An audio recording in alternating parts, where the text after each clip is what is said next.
welcome. This is Reed Kaur Sahani and you're watching The World Report. We've got an action-packed bulletin lined up just for you. But let's first take you through the top stories of the hour. Major provocation by Pakistan. An Indian soldier has been killed in an encounter at LOC near Uri. Now, the Chinar Corps of the Indian Army have confirmed the loss of life of Sepoy Banot Anil Kumar, who was martyred while performing operational duty along the line of control in the Baramulla district. Remember, this is a major provocation by Pakistan and the first Pak military action since Operation Sindoor, a bid by Pakistan's army to push terrorists in India. While tracking more on this story for you, in a fresh provocation from Pakistan, Prime Minister Shehbaz Sharif has threatened India, saying that the enemy would not be allowed to snatch even one drop of water belonging to the country.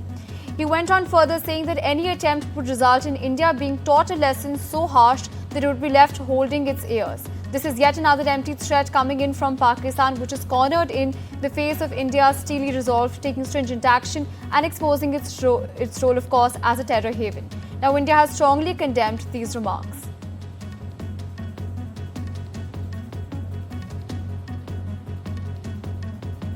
Well, without shifting tracks to other stories, US State Department spokesperson Tammy Bruce said that the United States' relationship with both Pakistan and India remains unchanged, adding that the diplomats are committed to both nations.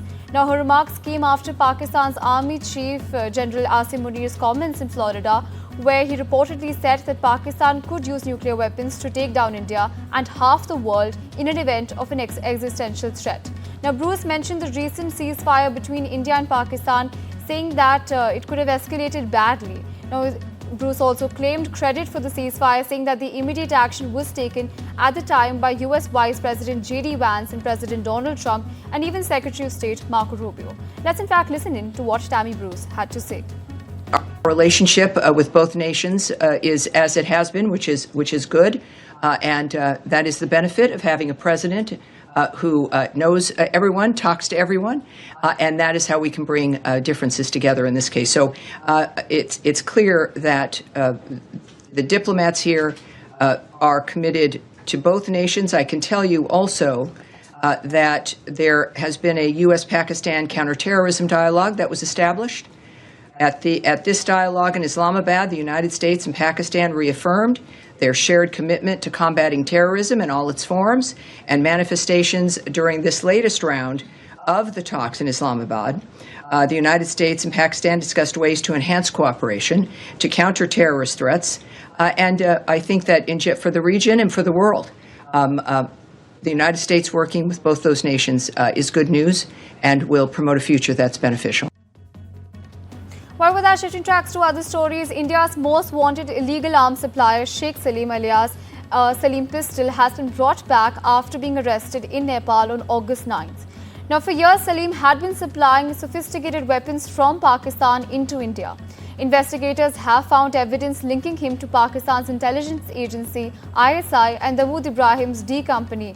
Salim Pistol was a key supplier of arms to top gangsters, including Lawrence Bishnoi and Hashim Baba.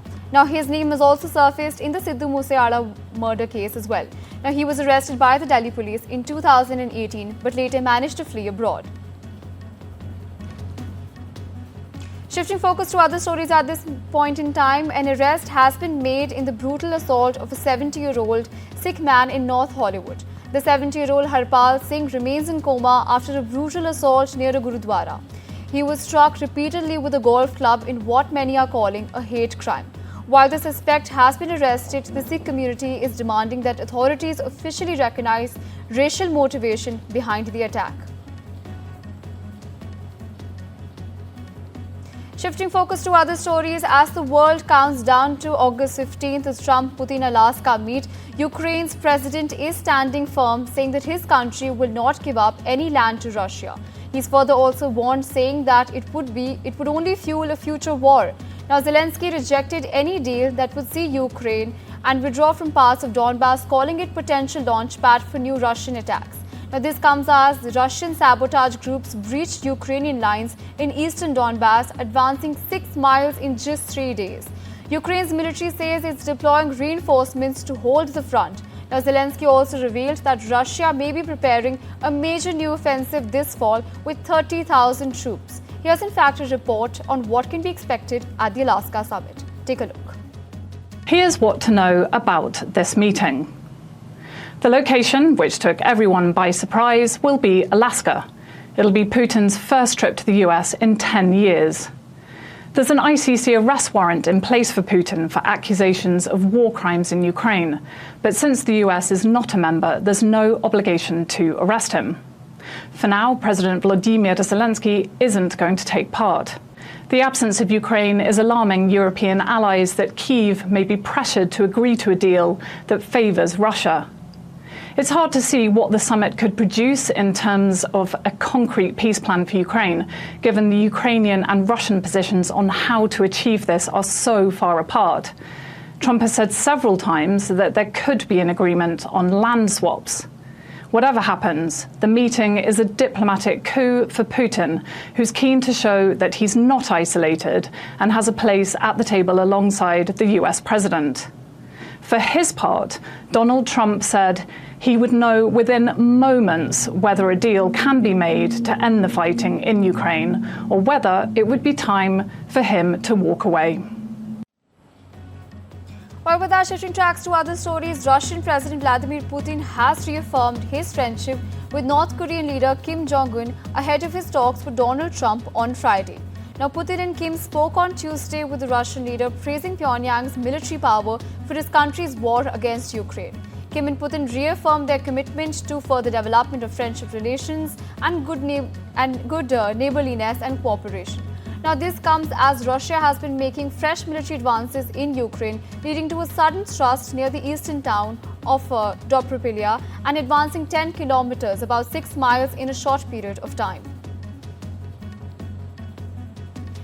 Shifting tracks to other stories, the US H1B visa, one of the most sought-after work permits for foreign professionals, is set for a major shake-up. The White House has cleared a proposal to replace the long-standing lottery draw with a wage-based selection system, potentially starting from the fiscal year 2027 cycle. The proposed shift from the H1B Lottery to a wage-based selection system is moving forward, but it is not yet in effect. The White House says that 23 people were arrested in Washington, D.C. after a massive law enforcement surge on Monday night. Now, President Donald Trump deployed the National Guard troops and took control of the D.C. police, raising concerns about similar actions in other cities. About 850 federal officers and agents were sent into the city. They made arrests for crimes including homicide, drug trafficking, and gun violations. Now, 6 illegal firearms were also recovered. White House Press Secretary Caroline Leavitt said that this is just the beginning of a months-long federal crackdown on crime. Mayor Muriel Bowser also said that she will work with federal authorities to make the most of the extra resources. However, critics say that Trump's move is an attack on local control and a distraction from political issues. President Donald Trump has also said that he may take similar actions in cities like Chicago, New York, and Los Angeles. Meanwhile, here's what the DC police is saying. We have been working collaboratively. I think this is going to be a good effort. It's going to be an effort that's supported by both teams, the Metropolitan Police Department, as well as our federal partners. As you know, we work daily with them. What we've done at this point is we have provided the team, the administrator, with a strategic plan on how we will provide resources around our city. I think it's something that is doable. We know that we have to get illegal guns off of our street. And if we have this influx or enhanced presence, it's going to make our city even better. Shifting focus to Iran at this point in time, now Iran could hold direct nuclear talks with the United States if conditions are suitable. First Vice President Mohammad Reza Arif said on Tuesday, according to the state media. But he said that US demands for Tehran to drop uranium enrichment entirely were a joke. A 6th round of talks between Tehran and Washington were suspended following Israeli and US strikes on Iranian nuclear facilities in June. Now, both powers accused Iran of seeking nuclear weapons, an accusation Tehran has rejected. Shifting focus to other stories, after 5 long years, India and China are set to resume direct passenger flights as soon as next month. Air connectivity between the two nations has been suspended since the COVID-19 pandemic. Indian airlines like Air India and Indigo have been asked to prepare for flights to China on short notice. An official announcement is expected during the Shanghai Cooperation Organization Summit at the end of August, where Prime Minister Modi may meet Chinese President Xi Jinping. Direct flights stopped in 2020 following border clashes and rising tensions. Since then, travelers had to take long indirect routes through hubs like Hong Kong or Singapore.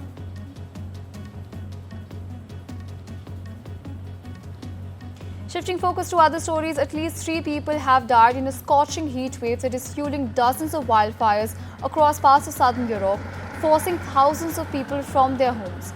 Now, red heat alerts have been issued in parts of Italy, France, Spain, Portugal and the Balkans, warning of significant risks to health as temperatures push up above 40 degrees Celsius.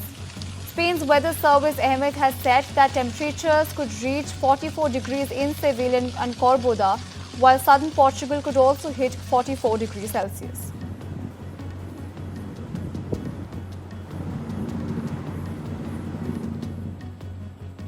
As the UK's 4th heatwave of the year drives temperatures up to some 33 degrees Celsius, the government has declared a drought in 5 separate regions and farmers fear a poor harvest. The UK Health Security Agency issued a yellow health alert for older adults and those with medical conditions on Tuesday. The UK Met Office data show the year 2025 has experienced a dry 6 months of July since 1976. The reservoirs fell by 2% last week and are now on a 67.7% full average across England.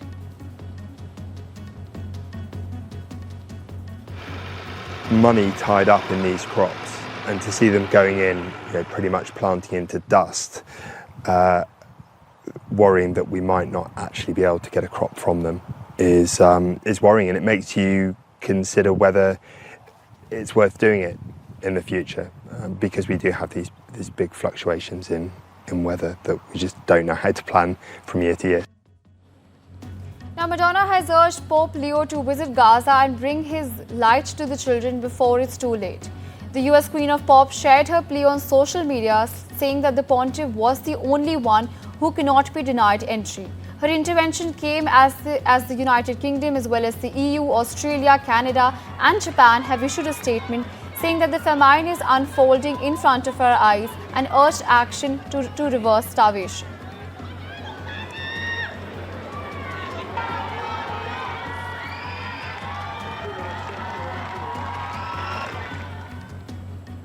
Well, with that, we're slipping into a very short break. More news and updates on the other side.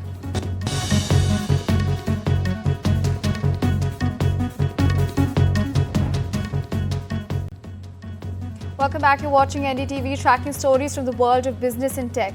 Taking a direct swipe at CEO Satya Nadella, Elon Musk says that OpenAI will eat Microsoft alive as Nadella champions GPT-5 rollout. But is Nadella the only tech boss Musk has thrown down the gauntlet to? This report unpacks. Take a look.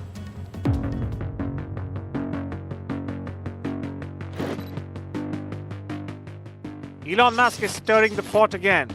This time he's warning that OpenAI, the same company he helped start, will eat Microsoft alive. His comments come just minutes after Microsoft CEO Satya Nadella announced the launch of GPT-5. OpenAI's most powerful model yet, now integrated across Microsoft's biggest platforms. Nadella called it a major leap forward in AI, saying the technology will now help people write, code, search, and communicate more intelligently than ever before. But Musk wasn't impressed. He fired back on X, suggesting Microsoft's close partnership with OpenAI might backfire. The tension isn't new. Musk co-founded OpenAI in 2015, but left after disagreements. Since then, he's launched his own AI startup, xAI, and has taken shots at OpenAI regularly. In fact, he's clashed with other tech leaders too. Remember the cage match with Mark Zuckerberg that never happened? Well, that was back in 2023. However, that rivalry hasn't cooled down since. He's also calling out Meta.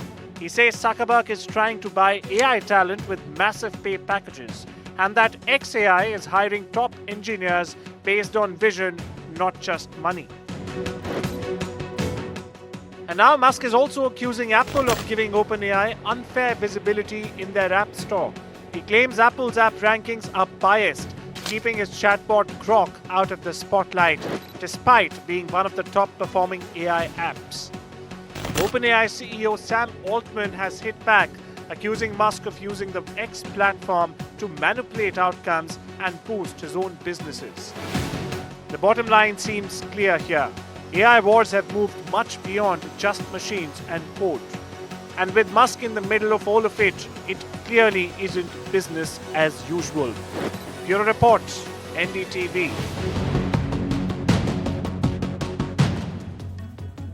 Perplexity AI has stunned the tech world with $34.5 billion all-cash offer to buy Google Chrome, even though the browser is not officially on the market. The bid, far larger than Perplexity's own $14 billion evaluation earlier this year. It even offered to merge with TikTok's US business to address concerns over Chinese ownership. Now its sights are set on Chrome's estimated 3 billion users. Swimming in the Seine is becoming an increasingly popular tourist attraction, as well as a must-do for Parisians themselves. Thousands of people have enjoyed a dip in the French capital's river since opening to the public of 3 bathing sites last month, a first in over a century. The swimming areas are expected to get even more crowded as a heat wave is expected to affect the Paris region on Tuesday.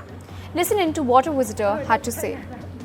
Imagine that, swimming with view to the Eiffel Tower and in pure natural water, clean, safe, and with all these lovely people too.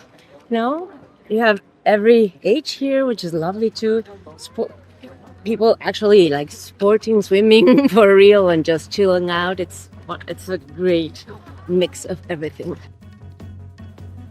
While shifting focus to the world of entertainment, former Late Late Show host James Corden has said that it's very sad that CBS will end its late night talk show after late show cancellation.